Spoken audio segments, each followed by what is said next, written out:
history in working as a poet? Where would you describe yourself as a poet?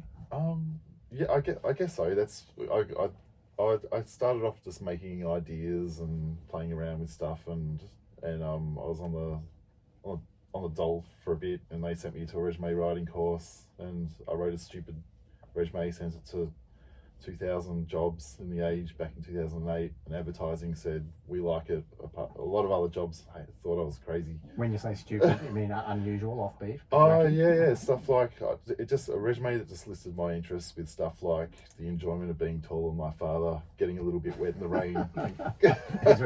Were this under the achievements or the experience part, Just or the personal experience / personal interests. Comparing data with completely irrelevant other data. Getting a little bit wet in the rain and quickly running inside. Reading the Age in public and the Herald Sun in private. Stuff like that. Stuff like that. No, I wouldn't read either of them. Right. But yeah, and that advertising took me on. They said, "You're a writer," and I said, "No, I'm not." And they said, "Yes, you are." And I said, "No, I'm not." And they said, so I went in and did stuff, and they said, "Well," with an advertising agency, or was this? Yeah, with an advertising agency. Yeah, and yeah, so you accidentally got a job. Yeah, I got a job writing. I was trying to write a speech resume. Yeah, and I started.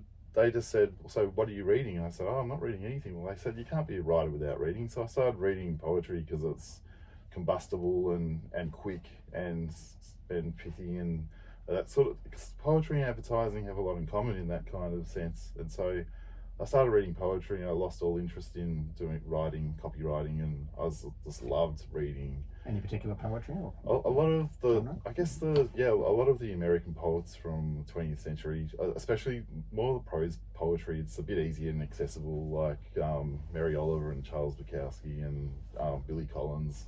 They're quite easy and accessible to read, and they kind of thrilled me. And I also love Michael Leunig as a kid. And so that's always stayed with me. I love his stuff.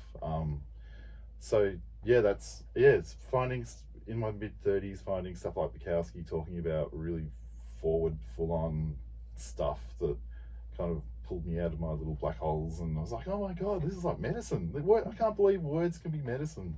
They should things you're related to. Yeah. He was just saying stuff that no one else was saying, and this is decades ago, and I just couldn't believe how words could rewire my brain, heart, and make me feel better for at least temporarily. And I thought, I just want to write some stuff for myself to help myself, and I started publishing it, and I sent it to Best Australian Poems, and they took it, and then I guess I thought, okay, I'm a poet now because they've accepted it. I just like ideas, and words are a means to an end. I'm not the greatest craftsman, but I do think I'm good at ideas. I'm still trying to find how to express those, and drawing and writing just a way, sort of a bridge towards ideas. Yeah, that's how I got into it. Yeah.